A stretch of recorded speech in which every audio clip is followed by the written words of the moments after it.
that time of year. Days are getting shorter, weather's getting colder, and shipping times are getting longer. Everyone starts decorating their homes with green, red, and white. Stores start blaring the same 10 songs we've heard about 1,000 times. And on TV/streaming, you are bombarded with the same films and specials that are about Santa, a kid's belief in Santa, a reindeer with a peculiar nose, a man who thinks he's an elf, Jimmy Stewart, and the green man who mistreats his dog. These films are not bad by any means. Quite the opposite, as a matter of fact. But even the best movies can get stale if you've seen them enough. So, as a present, I've decided to make a list of movies that, while aren't technically Christmas movies, feel like them. They embody some sort of great comfort and joy, often with a little bit of melancholy, that are perfect for watching this time of year. There really isn't that strict of a guideline for these movies, however. It's mostly a gut feeling and is personal to my tastes. So here's 5 Christmassy movies unranked. So the first movie on this list is The Grand Budapest Hotel, directed by Wes Anderson. Now I'd argue that the bitter, melancholic, and comforting feeling that are traits of Christmas-like films that I just mentioned could be applicable to most Wes Anderson movies. But I'd say the one that encompasses those elements the most is Grand Budapest. First off, it takes place during the winter, which is low-hanging fruit. And the time period as well of pre-war Europe, which we associate with Christmas as well, but they both count. And the rather whimsical and multi-layered tale has a lot more depth than it just being about, Gustav and Zero on the run from the police over a murder in quirky, symmetrical Wes Anderson Europe. It's about the changing of times. The film begins in the modern era, with the girl reading the book in the graveyard. And then it switches to the 1980s in the office, where a writer gives you an account of the story he heard when visiting the hotel itself in the 60s. Then the film transitions into the story during the 30s. This is done as a homage to writer Stefan Zweig, whose writings the film helped inspire. I'd recommend reading The Short Stories of a Letter from an Unknown Woman and Bush Mendel, if you're interested in checking him out. But the film shows how society was changing, and the nostalgia expressed for the past, as everything seemed more joyous and free back then, especially with the graveyard of the present day, the office of the 80s, and the communist old hotel, which was a skeleton of what it was. The ending is tragic, with Gustav being shot and Zero's wife and child dying, and the man Zero himself living out the rest of his days in solitude, reminiscing about what was. But while the story is bitter and melancholic, the 30s period portrayed just a jolly and whimsical atmosphere that is truly nostalgic. And is comforting to watch, especially with the humor and soundtrack, and as well as the brilliant set design of Wes Anderson, who, always has great production set design. So the next film is The Grand Illusion. This film has a rich history that is almost as interesting as the film itself, with the infamous German party in the 30s and 40s trying to destroy it and almost succeeding. The YouTube channel Cinema Tyler made a good video on that history, so if you're interested, check it out. The Grand Illusion is a French film directed by the great Jean Renoir. The film is from 1937 and follows mainly 2 and 3 French prisoners of war. This takes place during World War I, and they were officers. Now, officers weren't allowed to be put to labor, so they had a lot of free time to try to escape, which they attempt to do throughout the whole movie. A lot of movies surprisingly cover this, mostly World War II movies like The Great Escape, A Man Escaped, and Bridge on the River Kwai. But the film itself isn't really about the process of them figuring out how to escape. It's more about them mingling with themselves and other prisoners of war, and even the Germans themselves. Notably the Captain Rothenstein, played by Erich von Stroheim, whom you may remember from Sunset Boulevard as the butler, and is a legendary director himself starting out in the silent era. The film deals with mainly 3 classes of prisoners. The military nobility, which is Baudu, whose family has been in the military for generations, and is the most sharply dressed and most chivalric. Marshall, a mechanic who represents the more working class. And then there's Rosenthal, who comes from a newer wealthy family in France, which is Jewish.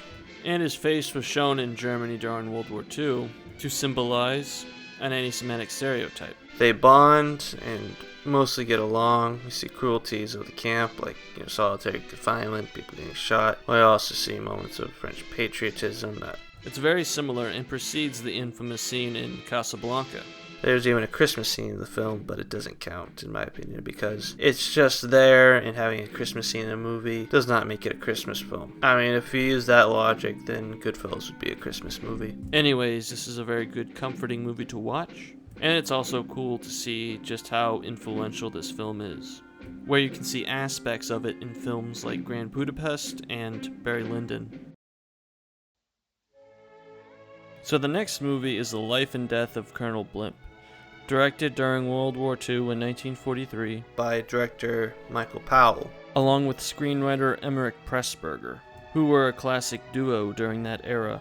And fun fact, Michael Powell, later on in life, married Thelma Schoonmaker, who is Martin Scorsese's editor to this day. It follows the life of a General Clive Candy, played by Roger Livesey, through the time period of the Boer War up to World War II. He is bold, chivalric, a little stubborn, and naive, on a mission to Germany to essentially confront a double agent from the Boer War, who was allegedly spreading lies about the British conduct in that conflict.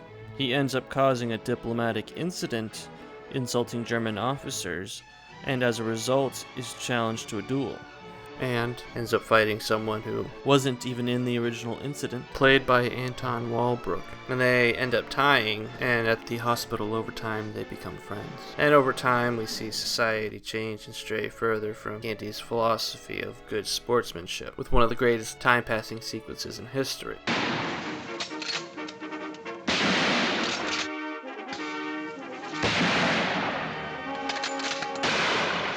Which skips to World War I and the devastation it has on Europe. We see Candy fall in love and lose people. He has 3 love interests, all played by Deborah Kerr. We see Anton's character, who while being friends with him pre-World War I, kind of becomes cold, and then during World War II he has to come back to England as a refugee, like the real-life actor did in the 30s. It's a touching film about the changing of time and end of civil society, so to speak. He is a noble soldier who believes in fair play. But the film also calls into question his beliefs versus how society actually operated during that time. And while the younger generations and everyone else disagree, and he is moved from a serious military position to one of little power. But the ending is happier than in Grand Budapest, but still bittersweet. It's nostalgic, charming, and in beautiful Technicolor. On the longer end, but it's still good. My next film is Charade, which is not melancholic at all. It's more of a romantic dark comedy type of film. It's a more light-hearted film to watch for Christmas. Directed by Stanley Donen, who also directed Singing in the Rain. It's one of those Americans Abroad type of movie. Or International Conspiracy, like To Catch a Thief.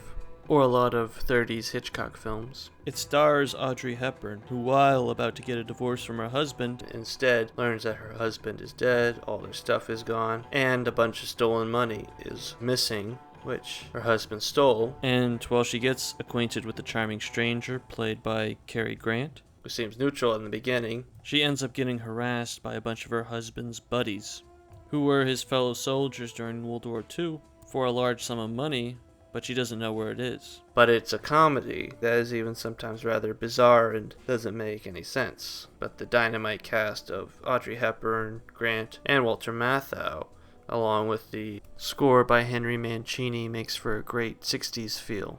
It's cozy, comforting, lots of humor, and a good amount of suspense. And due to a technicality, it's in the public domain, so you can watch it anywhere.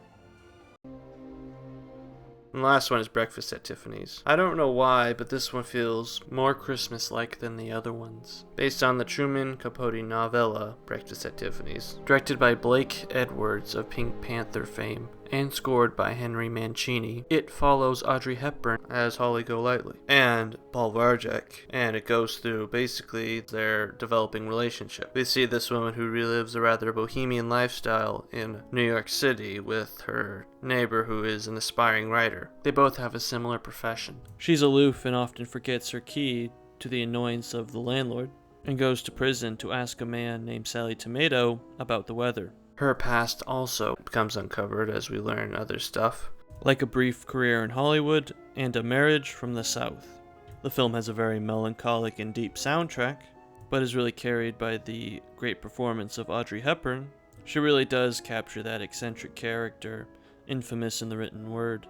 The story is melancholic, amusing, and is comforting, and it captures the early 60s New York, which is the end of an era. Because in the 60s, America rapidly changed, so it's nice to see that old type of New York.